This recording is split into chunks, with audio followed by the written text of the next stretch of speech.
pada hari ini kita akan membahas hal yang sangat menarik, yaitu keuangan keluarga. Salah siapa? Dan tentunya bersama narasumber yang tidak asing lagi, Bapak Eng Kim Hong.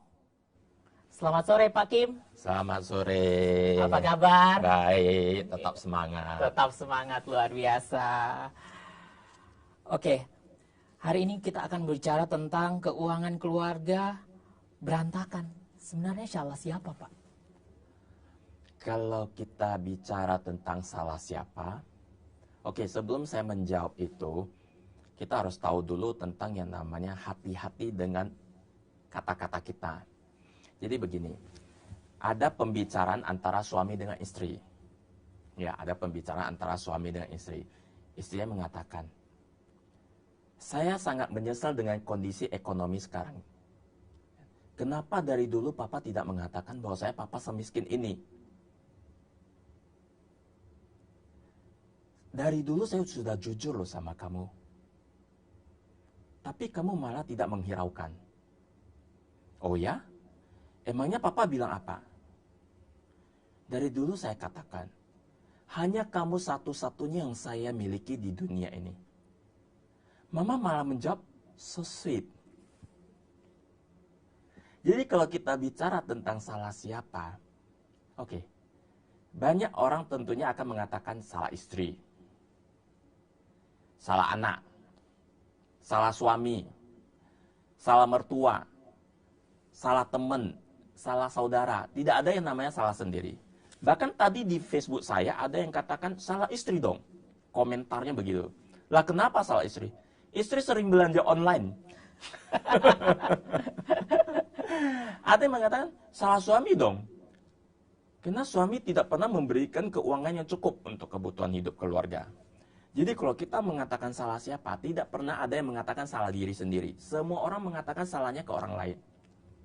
Tapi sebenarnya prinsip itu adalah kalau kita mau sukses, jangan pernah menyalahkan orang lain. Jangan ada yang namanya blame, excuse, justify. Blame itu menyalahkan orang lain. Excuse itu beralasan. Justify itu menghakimi. Jadi kalau waktu saya kecil, ini sedikit ya. Waktu saya kecil itu saya suka berkelahi. Karena kadang saya dibully. Nah, pulang ketahuan papa. Yeah. Papa tanya, kamu berkelahi ya? Iya. Kamu tahu nggak salah kamu apa? Dan saya tipe orang yang tidak suka sekolah. Oke. Saya orang yang tidak suka sekolah. Jadi daripada saya tinggal kelas, saya nyontek. Ketahuan sama guru, lapor ke orang tua, ke papa saya. Papa saya marah-marah. Kamu tahu nggak salah kamu apa? Saya selalu ditanya salah saya apa tanpa saya pernah dikasih tahu kesalahan saya. Nah, sesudah saya dewasa, saya mengikuti semua seminar-seminar.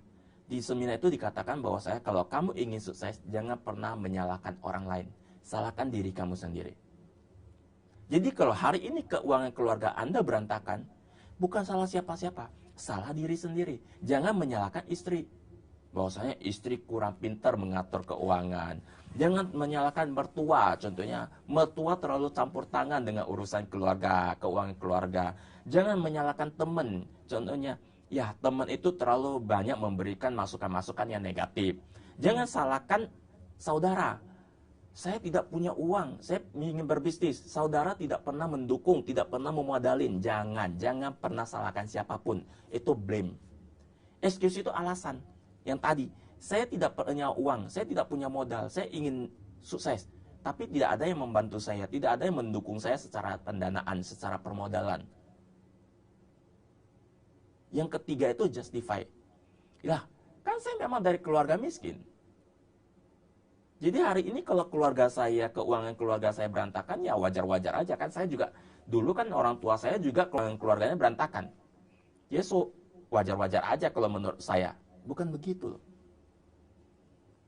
Pada level mana masalah keuangan itu ada dalam keluarga? Pada level di mana pada saat Anda tidak tahu bahwasanya pengeluaran Anda itu lebih besar daripada pemasukan. Besar pasak daripada tiang. Besar pasak daripada tiang.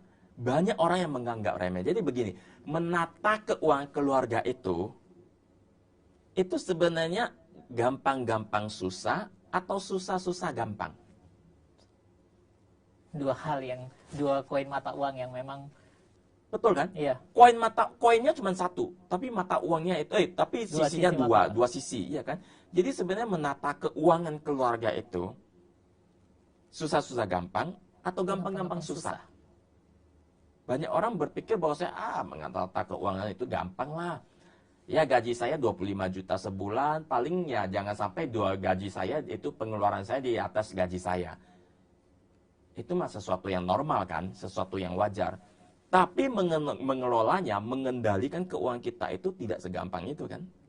Ya. Karena masih banyak orang tidak bisa membedakan apa yang namanya kebutuhan dan keinginan. Jadi kebutuhan dan keinginan penting untuk harus dilihat. Penting sekali. Siapa menteri keuangan dalam rumah tangga idealnya? Suami istri. Suami istri. Yes. Kenapa? Apalagi dengan yang sekarang yang namanya emansipasi wanita ya. Semua orang itu butuh terlibat dalam perencanaan keuangan. Jadi jangan ada istilah uang suami itu punya istri, uang istri itu punya istri. Ini sepertinya korban perasaan gitu ya. Ya kan? Jadi kalau suami itu semua uang aku milik istri. Iya. Ya kan? Kalau istri, income suami transfer rekening istri. Jadi kan berarti sebenarnya ini nggak fair banget gitu. Iya. Jadi iya, kalau yang namanya menteri keuangan dalam keluarga, semua orang harus tahu. Dua-duanya suami istri itu terlibat. Bagaimana cara mengatur keuangan. Hal apa yang paling penting di antara uang yang masuk antara suami dan istri? Nah, jadi begini. Seperti yang saya katakan. Ada contohnya ada suami yang dia pengen beli mobil. Mobil sudah ada. Dia pengen nambah mobil. Apakah itu satu kebutuhan atau satu keinginan? Keinginan tentu. Lebih tepatnya itu satu keinginan. Padahal itu bisa kita kesampingkan dulu. Kalau nggak terlalu butuh. Betul ya? Nah, ada contohnya istri yang pengen beli handphone. Handphone sudah ada satu. Iya. Dia pengen nambah handphone. Apakah itu kebutuhan atau keinginan? Keinginan. Itu keinginan. Bahkan dulu sekretaris saya itu punya handphonenya sampai 3. Apakah itu kebutuhan atau keinginan? Keinginan. Itu keinginan. Yang namanya handphone 3 itu, saya aja handphone saya cuma 2. Handphone dia sampai 3. Tapi yang bisa dipakai cuma 1, karena 2 itu nggak ada pulsanya gitu loh. Jadi banyak orang yang tidak bisa membedakan antara kebutuhan dan keinginan. Dan yang lebih berbahayanya, keinginan itu tidak bisa dibendung. Keinginan itu tidak bisa dibendung. Apa penyebabnya? Yang namanya sudah keinginan, ya. Jadi sampai ada satu penelitian bahwasanya anak-anak yang dididik untuk bisa menunda kesenangan, itu anak-anak yang selalu akan tumbuh sebagai anak yang sukses. Yang sukses. Itu ada penelitiannya. Jadi kalau anak-anak yang bisa kita didik untuk menunda kesenangan, untuk menunda keinginan dia, anak-anak ini cenderung akan tumbuh sebagai seorang anak yang sukses. Bukan kita tidak kasih ya, kita selalu kasih. Tapi ada persyaratannya. Harus dididik bagaimana anak ini untuk belajar menunda kesenangan. Oke, contohnya anak-anak. Pak, di sekolah itu teman saya udah pada punya handphone loh. Masa saya nggak punya handphone? Oke, Papa akan beliin kamu handphone. Tapi dengan syarat ya. Tidak akan mengganggu pelajaran kamu di sekolah. Kamu hanya boleh pegang handphone dari jam 8 malam sampai jam 9 malam. Setiap hari Senin sampai hari Jumat. Di luar itu tidak boleh.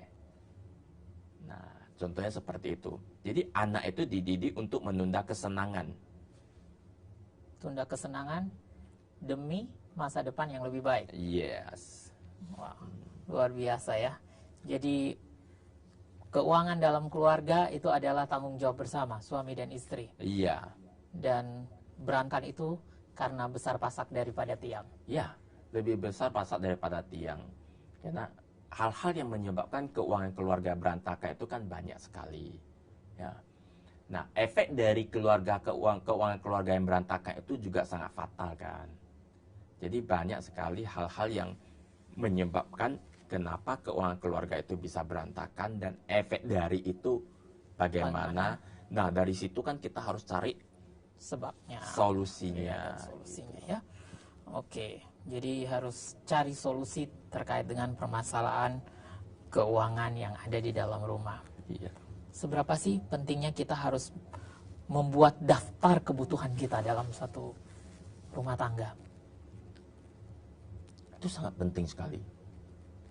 Bagi saya ini penting sekali karena di seminar saya sering saya bertanya seperti yang saya katakan tadi, berapa orang di sini yang ada membuat anggaran bulanannya?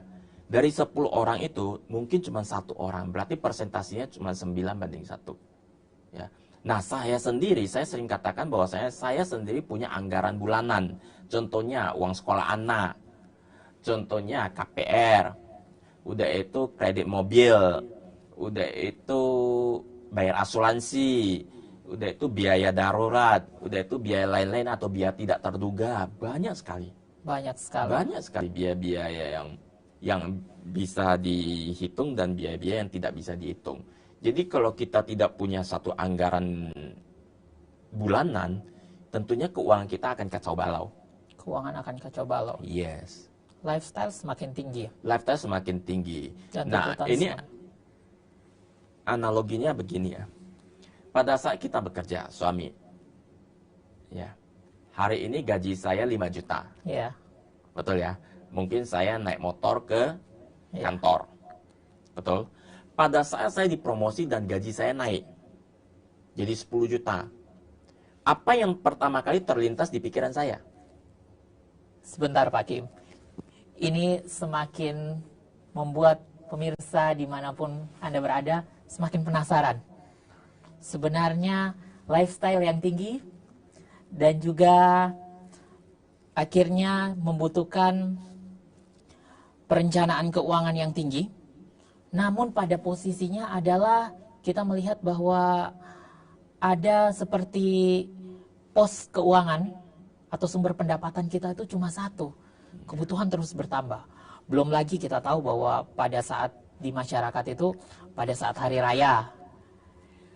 Pada saat hari raya itu memang butuh pengeluaran yang sangat besar. Belum lagi ada kebijakan, ada kenaikan gaji.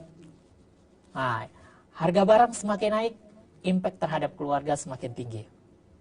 Menurut Bapak, apa penyebabnya sehingga berantakannya keuangan di dalam rumah tangga? Nah, itu yang tadi adalah bahwa saya tidak ada perencanaan keuangan yang matang. Karena ya tidak adanya dana darurat, tidak adanya dana bisnis, tidak adanya dana biaya hidup. Jadi semua itu perencanaannya tidak ada. Jadi semua itu bercampur. Jadi satu. Jadi contohnya saya pingin liburan nih. Ya kan? Liburan itu butuh 15 juta. Nah, sementara kalau saya tidak punya dana liburan, berarti saya terpakai dana darurat, dana bisnis, atau dana biaya hidup, atau dana yang lain. Betul kan? Nah, sementara kalau saya berbisnis, kalau saya tidak punya dana cadangan, ataupun dana darurat, ataupun dana biaya hidup yang lainnya, begitu bisnis saya ini kurang modal, saya akan memakai dana yang mana? Dana yang ada kan, contohnya ya kan tabungan saya masih ada duitnya, oke saya pakai.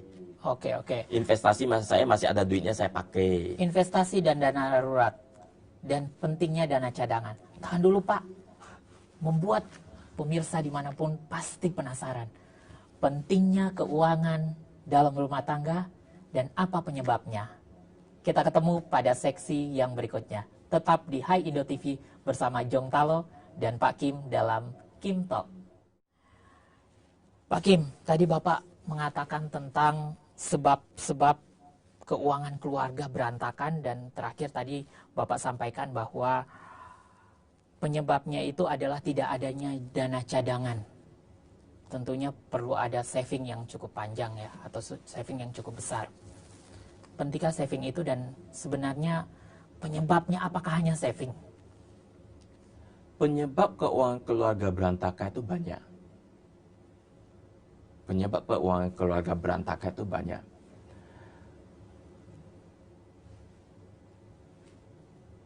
Jadi penyebab itu contohnya tidak adanya transparansi antara suami dengan istri. Tidak ada anggaran bulanan. Tidak ada dukungan antara suami istri. Jadi sepertinya istri contohnya mau berbisnis, suami tidak mendukung. Suami mau mencari income tambahan, istri tidak mendukung. Atau seperti hal-hal yang negatif yang lainnya. Udah itu tidak adanya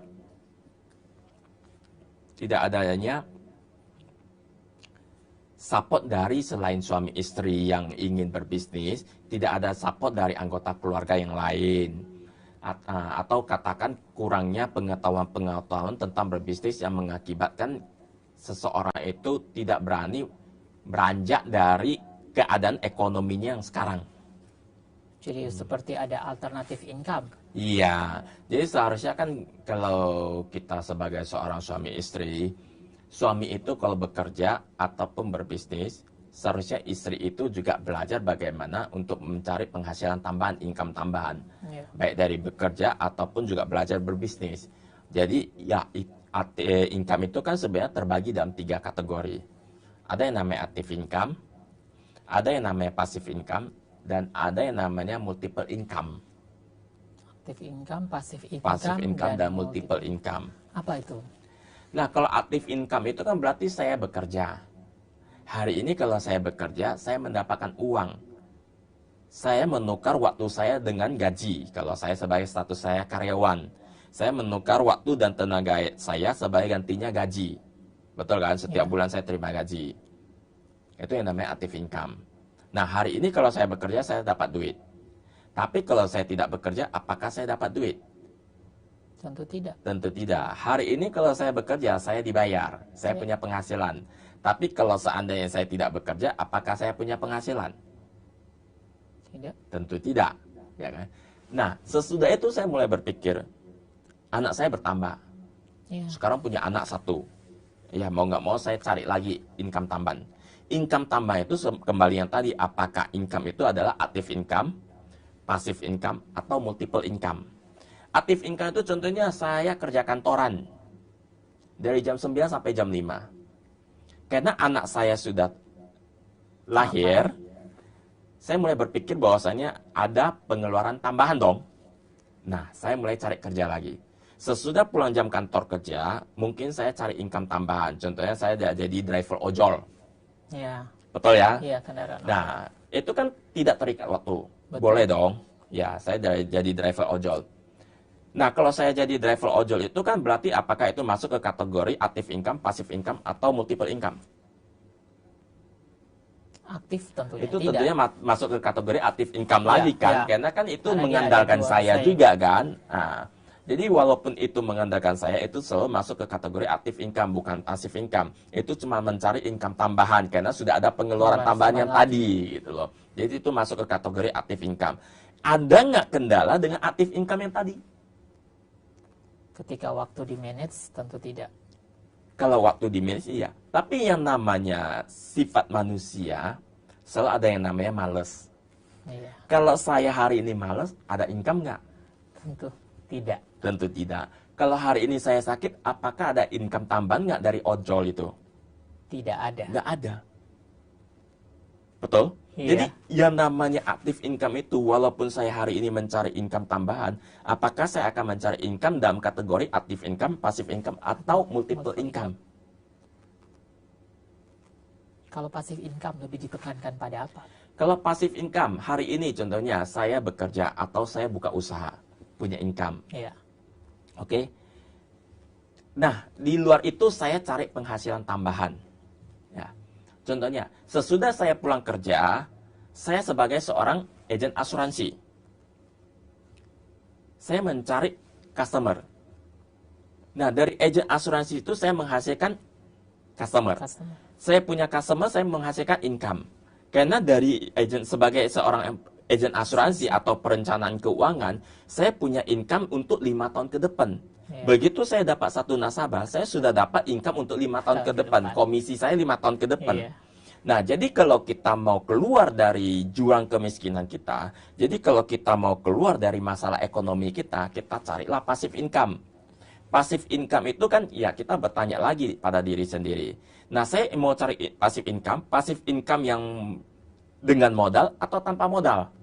Kalau saya seorang karyawan dengan mental karyawan, saya mau menjadi seorang pengusaha, pasti ada yang namanya rasa takut. Betul. Itu sifat dasar manusia, betul ya? Tepat. Nah, tepat sekali. Itu sifat dasar manusia. Jadi kalau yang namanya karyawan, selalu kalau, lu berbisnis dong, lu buka usaha dong. Pertanyaan pertama yang timbul itu apa? Modalnya dari mana? Modalnya dari mana? Kalau gagal bagaimana?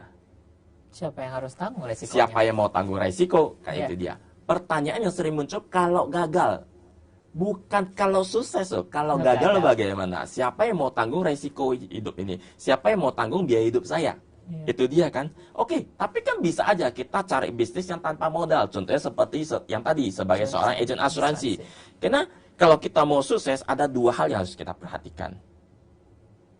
Satu, kita harus punya nilai tambah. Kedua, kita harus punya faktor kali. Oke. Ya kan? Nah, nilai tambah saya apa? Saya bisa sebagai seorang karyawan, plus saya juga bisa sebagai seorang agen asuransi atau financial planner. Oke. Nah, faktor kalinya kalau saya punya satu klien, saya dapat komisi sekian.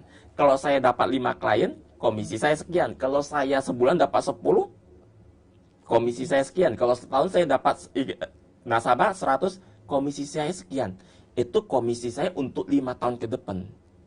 Jadi begitu saya dapat satu nasabah, saya sudah bisa menikmati komisi, belum termasuk bonus ya, komisi saya untuk 5 tahun ke depan. Itu yang dinamakan passive income. Kerja sekali, income-nya berkali-kali. Nah, itu Paket dia. hemat ya, ibaratnya. Yes. Apa sih bedanya dengan multiple income? Multiple Apakah itu income berkali-kali lagi atau? Yes, itu akan berkali-kali lagi lipatnya. Itu digandakan terus, dilipat gandakan terus. Jadi seperti yang tadi, saya kerja dari jam 8 sampai jam 5, 8 to 5. 8 to 5. Nah, sesudah itu saya mulai berpikir bahwa anak saya udah lahir. Saya mencari income tambahan. Nah, saya mencari income tambahan seperti yang tadi. Apakah saya akan mencari income tambahan yang aktif atau saya mencari income tambahan yang pasif? Kalau aktif ya contohnya seperti yang tadi. Setelah saya pulang kerja, ya kan saya ngajar taekwondo contohnya. Atau setelah saya pulang kerja, saya jadi driver ojol. Sesudah saya pulang kerja, oke, saya buka private. Ya, saya ngajar mungkin ya begitu saya pulang kerja paling yang bisa saya ngajar 3 atau 4 siswa doang. Nggak mungkin saya 30-40 lagi karena saya juga udah capek kan. Yaitu yang namanya active income. Nah, sesudah itu kan saya akan berpikir bagaimana supaya keuangan keluarga saya itu bisa bagus. Bagaimana supaya keuangan keluarga saya itu tidak berantakan. Bagaimana supaya keuangan keluarga saya itu ke depannya bisa terus berlipat. Bisa menghasilkan keuangan yang lebih, kayak itu dia. Nah, saya mulai mencari yang namanya passive income. Contoh yang tadi ya sebagai agen asuransi yang tanpa modal ya. Karena kita bicara kalau mengenai modal banyak orang yang takut. Kalau tanpa modal seperti yang tadi bisa, oke, kamu bekerja sebagai seorang di bidang MLM bisa, atau sebagai seorang financial consultant bisa.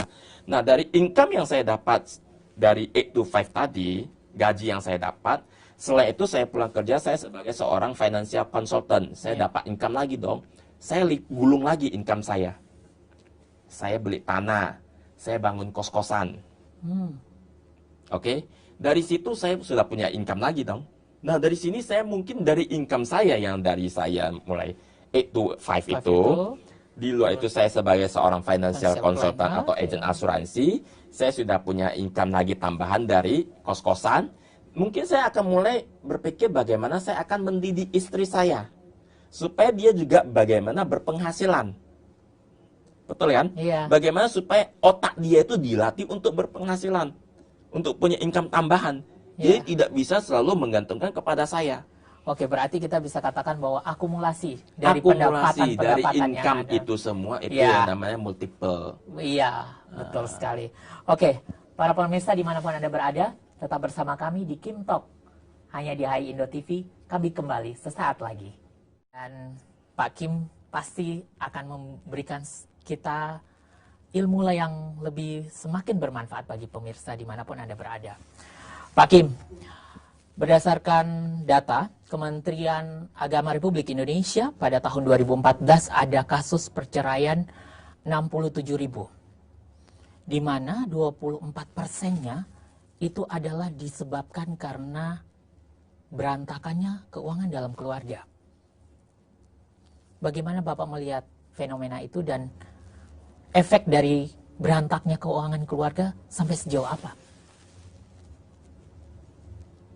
Jadi sebenarnya Indonesia ini termasuk negara dengan tingkat perceraian tertinggi di Asia Tenggara. Di Asia Tenggara? Di Asia Tenggara. Indonesia itu punya peringkat tertinggi, termasuk salah satu negara dengan tingkat tertinggi perceraian di Asia. Asia Tenggara tepatnya. Nah, kenapa? Kalau kita melihat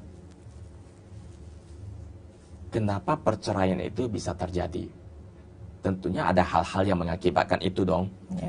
Ya, hal yang pertama yang yang mengakibatkan perceraian itu, yang paling besar persentasenya adalah masalah ekonomi.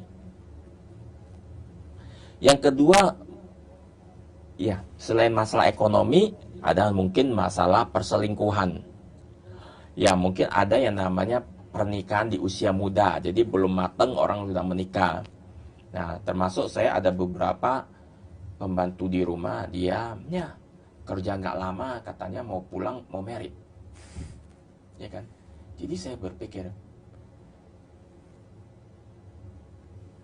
menghasilkan penghasilan aja, mencari penghasilan saja belum bisa, bagaimana mau menanggung kehidupan keluarga? Betul ya? Untuk mencari penghasilan saja belum bisa, yang namanya nikah mah gampang ya. Iya. Tapi untuk membangun dan mempertahankan pernikahan itu, apakah segampang itu? Betul kan? Betul. Jadi analoginya begini. Membangun percintaan, cinta itu dibangun atas dasar Rasa suka sama suka. rasa suka. Mempertahankan cinta itu butuh Modal dan butuh perasaan. Jadi mempertahankan cinta itu pakai perasaan. Iya. Betul kan? Mempertahankan keluarga pakai perekonomian. Iya. Mempertahankan cinta itu pakai perasaan. Mempertahankan keluarga itu pakai perekonomian. Nggak bisa bahwasanya, ya, saya cinta kamu, tapi kamu paham dong kondisi saya sekarang. Saya kan belum bekerja, saya kan belum punya duit, saya kan belum punya income. Ada satu lirik lagu, Iya. begini, ya kan? Aku tak punya harta, Aku tak punya harta. aku tak punya rumah. Aku tak punya. Yang aku punya hanya cinta yang luar biasa. Hanya cinta yang luar biasa. Itulah makanya milenial sekarang mengatakan bahwa kemapanan lebih diunggulkan daripada ketampanan. Iya, itu dia. Exactly gitu loh. Exactly. Seperti yang tadi yang terjadi percakapan antara suami dengan istri yang tadi, ya kan? Pak, saya sangat menyesal dengan kondisi ekonomi kita sekarang. Saya baru tahu bahwa saya papa semiskin ini. Kenapa dari dulu Bapak tidak bilang? Ya. Lah, dari dulu kan saya sudah bilang. Saya sudah mengatakan sejujurnya. Tapi Mama tidak memperdulikan. Oh ya? Emang Papa bilang apa?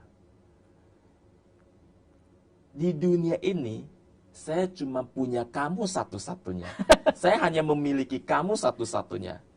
Malah Mama menjawab, so sweet. Dan Mama tidak memperdulikan itu kan? Iya. Jadi mempertahankan cinta itu pakai perasaan, mempertahankan keluarga itu pakai perekonomian, jangan dibalik-balik. Jangan mempertahankan keluarga pakai perasaan.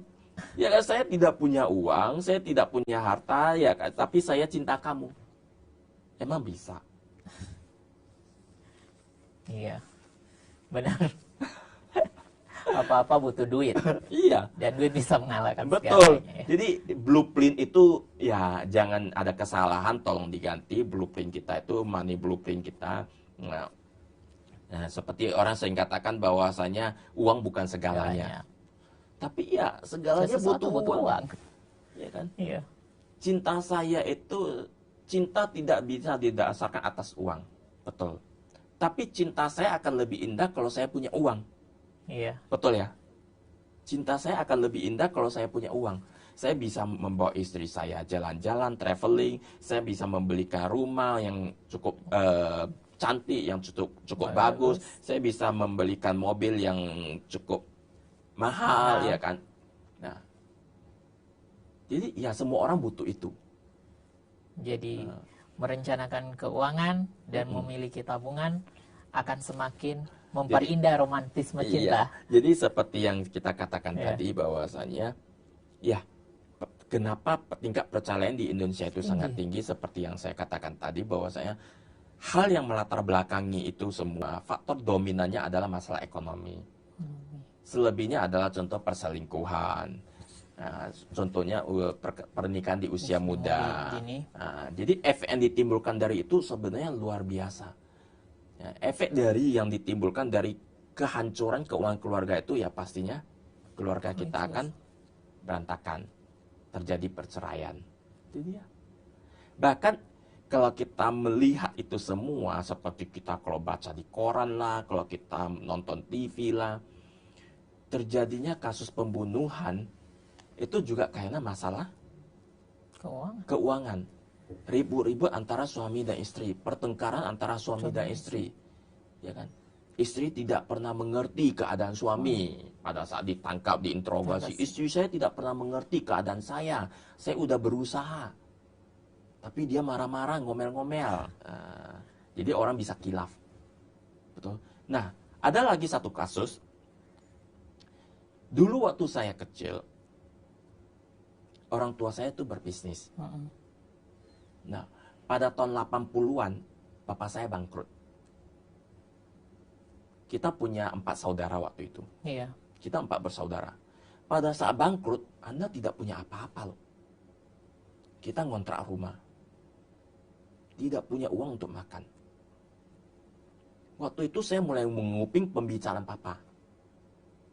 Yang terjadi adalah rekan bisnis papa itu kabur. Ibaratnya menipu lah. Ya kan, rekan bisnisnya menipu. Waktu itu ya kan uang yang hampir 100 juta tahun 80-an. Itu nilainya besar atau besar banget? Sangat besar. Sangat besar loh. Sampai-sampai saya nguping pembicaraan papa waktu itu. Papa bilang, kita ketemuan. Kalau lu nggak mau ketemuan, lu akan tahu resikonya. Ini kan sifatnya udah mengancam. Betul ya? Orang akan khilaf. Pemikiran kita akan tersumbat. Kalau kita udah stres. Apapun yang akan kita lakukan. Apapun itu akan kita lakukan demi apa? Demi keluarga kita. Betul kan? Betul. Saya waktu itu, saya ingat sekali. Waktu itu. Kita seminggu bahkan tidak dapat makan secukupnya loh. Iya. Yang ada di meja itu cuma sayur kangkung bagi berapa saudara. Cuma itu doang. Sebagai seorang ayah yang bertanggung jawab, dia juga merasa miris kan melihat kondisi keuangannya begitu kan. Iya. Nah, itu dia. Jadi sebenarnya bukan efek dari situ bukan cuma masalah perceraian.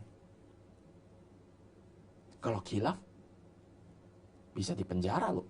Kriminal ya pasti. Tingkatnya masuknya ke tahap kriminal kan. Jadi sebenarnya merencanakan keuangan keluarga itu sangat penting. Tapi banyak orang tidak menyadari bahwasanya itu sesuatu yang penting. Jadi membuat rencana dalam bidang keuangan maksudnya itu memang sangat penting. Bahkan saya punya teman, ini teman ya dia tinggal di kota, waktu itu di Medan ya. Itu lebih kurang 7 jam dari kota Medan. Jadi 7 jam dari kota Medan. Iya, kota kecil. Jadi saya datang, ya kita ngobrol-ngobrol. Istrinya si A contohnya. Ya kan. Setahun 2 tahun saya datang lagi, istrinya udah ganti lagi. Oh, ganti istri. Iya. Dia rupanya married lagi. Oh. Sesudah itu, saya datang lagi ke kota tersebut. Saya dengar-dengar dari teman saya, siapa itu udah ganti istri lagi loh. Dia udah sebentar, menikah Pak. lagi. Siapa tahu nanti ganti istri juga. Baik pemirsa dimanapun Anda berada, tetap bersama kami di Kim Talk, hanya di Hai Indo TV. Pak Kim, saya masih penasaran tuh teman Bapak yang dalam 1-2 tahun ganti istri lagi. Sepertinya dia investasi ya, bukan ganti istri ya. Itu mungkin bahasa tepatnya begitu ya. Jadi saya berteman sama dia itu lebih kurang 4-5 tahun. Dalam 4-5 tahun itu dia setiap tahun dia kontrak rumah. Oh. Setiap tahun dia kontrak rumah. Jadi seakan-akan tidak ada tanggung jawabnya di situ. Nah, mungkin ya dia tidak ada beban kalau istrinya ngoceh, nggak cocok mungkin ya kan, oke cerai, ganti istri. Jadi dalam pertemanan kita selama 4-5 tahun itu, dia ganti 3 istri. Saya nggak tahu bahasa tepatnya itu ganti atau investasi, saya nggak ngerti gitu. Abu-abu juga Pak. Jadi ada juga ya kan. Nah, ada teman saya dia ngontrak rumahnya kecil jadi tidak ada garasinya. Nah, istrinya minta dia beli mobil. Yeah. Jadi dia beli mobil. Waktu itu saya tanya, kamu mobilnya parkir di mana? Simpan di mana? Tahu rumah lu nggak ada garasi, di depan itu sudah jalan umum kan? Yeah. Saya bayar bulanan berapa? Parkir. 300.000. Nah, kalau begitu, emang lu kapan pakai itu mobil? Kalau Sabtu Minggu atau hari libur? Toh saya tahu kan dia punya usaha kecil-kecilan. Yeah. Dia pulang sampai rumah itu udah berkisar jam 9 sampai jam 10 malam. Dia kan nggak mungkin keluar lagi dong, karena capek ya kan, besok harus buka toko lagi kan begitu. Nah, kalau begitu, kamu kapan pakai mobilnya? Ya hari Sabtu lah, hari Minggu lah, hari libur lah. Oh begitu. Ya udah. Nah nextnya saya ketemu dia lagi, ngobrol-ngobrol lagi, kongko-kongko lagi. Bro, mobil lo? Ya ada, masih disimpan. Oh, kalau begitu itu kan menambah cost kamu kan? Iya. Menambah biaya kamu kan? Nah sekarang gua tanya, lu beli sampai sekarang udah berapa lama itu mobil? Ya baru 2-3 bulan kan? Nah, berapa kali lu pakai itu mobil? Wah, kadang kalau hari Sabtu gua buka toko, kalau udah pulang, udah malam, gua udah capek, nggak mungkin keluar. Minggu itu waktu saya istirahat. Kadang kalau saya pakai, saya keluar sebentar. Kalau kadang saya males, saya nge-grab. Oh, no. Kalau saya males, saya nge-grab, katanya Maksudnya begitu. bukan apa? Dia Ojek pakai transportasi online transportasi ya. online. Oh, ya. Jadi mobil itu cuma terduduk di situ. Iya. Menambah biaya hidup, menambah beban, tapi ya kan kadang kalau dia males nyetir. Kan waktu Oke. hari libur itu buat dia istirahat kan. Iya. Kalau anak-anak istrinya pengen jalan-jalan, oke, mau nggak mau dia bawa jalan-jalan, family time. Iya. Tapi kalau dia kadang lagi males katanya, oke, dia pakailah transportasi umum, mobil online, transportasi online. Itu dia. Jadi kalau begitu kamu bayar setiap bulan, yang mana nilai mobil ini kan menyusut. Betul. Sementara dia masih ngontrak. Tidak ada yang namanya aset alokasi. Tidak ada aset alokasi Tidak dalam ada. diri. Dan Saya asetnya makanya- dianggurin seperti itu ya. Makanya kalau saya mobil. bertanya, kenapa kamu bukan prioritas yang beli rumah? Kenapa kamu prioritas yang beli mobil? Wow, saya masih belum sanggup beli rumah. Sekarang rumah berapa lah paling murah di sini? Harganya 1 M. Lah, Hal apa yang perlu diperhatikan dalam menentukan prioritas dalam perencanaan keuangan di dalam keluarga? nah seperti yang saya katakan tadi ya kan, tidak adanya perbedaan yang jelas antara keinginan dan kebutuhan. Ya kan? Keinginan itu segala sesuatu yang menciptakan nilai kita itu menyusut, merosot. Ya kan? Sementara kebutuhan itu akan menciptakan aset kita, seperti yang tadi. Jadi ya, rumah Kalau tadi saya ya. tahu bahwa tujuan saya jelas, saya ingin beli rumah, saya akan prioritas beli rumah, yang mana rumah kita ini aset. Aset yang akan menghasilkan, Iya. yang mana nilai pasarnya selalu naik. Ya. Nah, sementara kalau mobil bisa, kecuali kalau mobil kita itu kita rentalkan setiap Iya. bulan, setiap hari kita terima sekian, itu oke. Jadi disewakan ya. Disewakan. Jadi ada perbedaan antara aset dan kewajiban. Itu dia. Bedakan mana yang namanya aset, Mana yang namanya kewajiban. Itu dia. Pak Kim, tadi efek dari runtuhnya atau hancurnya keuangan dalam keluarga itu cukup besar. Kalau begitu idealnya seperti apa kita harus menata keuangan keluarga di dalam rumah tangga agar lebih optimal dan menguntungkan yang tadi pasti. Oke. Berarti yang pertama itu kan kehancuran keuangan keluarga, ya Iya. kan? Salah siapa? Berarti ada yang menyebabkan dong, Iya, ya kan? tadi Kenapa sudah, Pak. keuangan keluarga itu berantakan? Iya. Ada penyebabnya. Dari situ berarti ada efeknya dong. Betul. Efek yang tadi kita katakan, udah jelas ya Iya. bahwa saya efek itu ya mungkin perceraian, perceraian keluarga itu udah pasti. Efek yang lebih fatal itu seperti yang tadi, kriminalitas. Kriminalitas. Karena orang kalau sudah nggak punya duit, otaknya nggak bisa berpikir jernih, karena pada saat emosi naik, intelektual turun.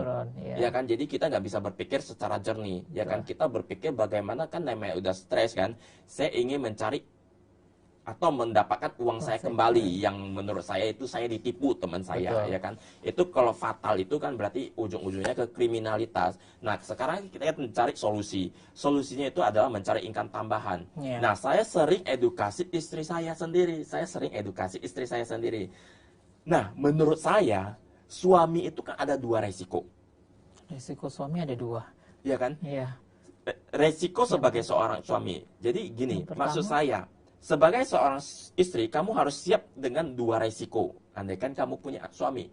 Iya. Resiko yang pertama, suami kamu itu berpindah tangan, Oke. berpindah hati, ya kan? Atau alias selingkuh, ya kan? Itu resiko pertama, betul toh? Iya. Iya kan? Yang kedua? Yang kedua, suami kamu itu berpulang duluan. Oh iya, betul. Betul? Betul. Itu resiko hidup loh. Dua resiko hidup yang kita tidak pernah tahu. Tak terduga. Tak terduga. Dan itu efeknya fatal. Efeknya sangat fatal bagi istri dan kelangsungan hidup keluarga anak-anak kita, ya kan? Nah, jadi sebagai seorang istri, dia juga harus punya penghasilan. Kita harus mengedukasi dia dengan contoh-contoh yang tadi. Contohnya suaminya berpindah hati, ya kan? Iya. Berpindah tangan, itu dia. Yang kedua, seandainya kalau suaminya berpulang duluan, berarti kan harus ada penghasilan yang sudah diciptakan dari situ. Iya. Nah, istri, nah kalau contohnya hari ini, saya senang dengan istri saya, ya kan? Saya kasih dia makan.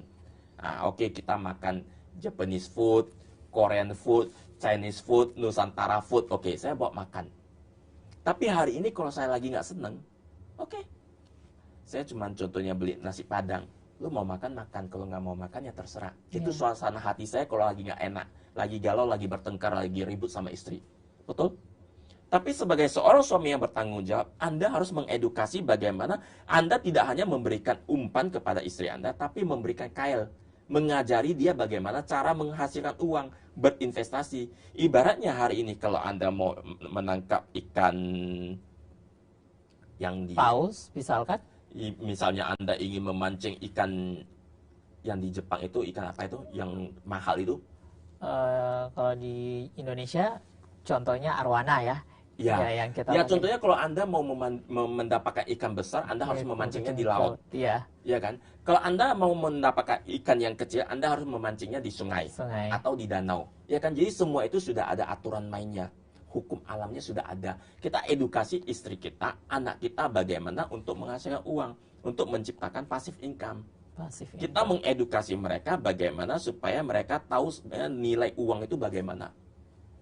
Nah, selalu bagi 5 penghasilan kita selalu bagi pemasukan kita, income kita, selalu bagi penghasilan kita, income kita itu ke dalam 5 kategori. 5 kategori pendapatan kita. Pendapatan apa saja kita. itu, Pak Kim? Yang pertama adalah sisihkan 30% penghasilan kita itu untuk biaya hidup. Iya. Sisihkan Kebutuhan 30% ya. Income kita itu untuk biaya hidup. Ya, biaya hidup itu uang sekolah, asuransi penting toh. Untuk biaya hidup, makan, contohnya listrik, air segala macam. Oke. Sisanya 25%, ya kan? Investasikan. Jadi duit itu terus digulung, diinvestasikan. Mau kita beli rumah untuk dikontrakkan, mau kita bangun kos-kosan, karena sebenarnya itu kos-kosan itu kan sebenarnya minim resiko. Iya. Karena bisnis itu ada dua, ada yang resiko dan ada yang beresiko. Kalau kita tidak berani dengan bisnis yang beresiko, kita boleh cari bisnis yang tidak beresiko, tidak begitu beresiko ya. Contohnya bangun kos-kosan, setiap bulan kita punya passive income. Nah, jadi investasikan. Jadi saran saya 25%, tadi yang 30% itu untuk biaya hidup, 25% itu untuk investasi. Investasi yang selalu menghasilkan. Jadi jangan kita seperti yang kita bahas minggu lalu, investasi yang menghasilkan itu adalah investasi layar ke atas. Jadi sebelum Anda berinvestasi, pelajari dulu model bisnisnya. Iya. Pastikan bahwasanya Anda benar-benar paham di bidang yang Anda ingin investasikan. Investasikan. Oke, 25%. Iya. 20% biaya income kita itu untuk sosialisasi. Sosialisasi ya. Contohnya kita bangun network, kita berteman, makan-makan, ya kan, seminggu sekali, sebulan sekali kita ngumpul, kita makan, oke, kita bersosialisasi, kita bangun network. Iya. Itu 20% ya. Sisanya 15% itu untuk self development, pengembangan diri. Itu Ya, tadi pengembangan diri itu contohnya seperti yang tadi, ya kan, kita ikut seminar, ya kan, kita baca buku-buku, ya kan, kita ikut seminar, kita beli buku, kita baca, ya kan, kita baca koran, kita baca koran ekonomi, bukan yang Kopingho, ya kan. Itu dia. Lantas 10% Terakhir, lagi itu 10%. yang terakhir, ya kan, itu untuk biaya liburan, traveling. ya. Traveling ini menarik sekali, traveling ini. Jadi sebenarnya traveling ini bukan sekedar untuk membuang stres, Iya.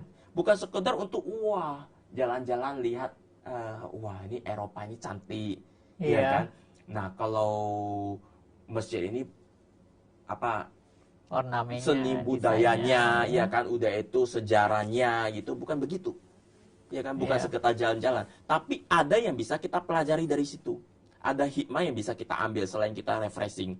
Oke. Nah, Oke, jadi pentingnya literasi keuangan yang tadi Bapak sampaikan yang dibagi dalam 5 hal iya. itu memang sangat bermanfaat Ya, bagi kita ya. 30% untuk Supaya biaya hidup, hidup, 25% untuk investasi, 20% itu untuk sosialisasi, bangun network, networking, 15% itu untuk self development, pengembangan dan diri, terakhir, ikut seminar, baca buku segala macam.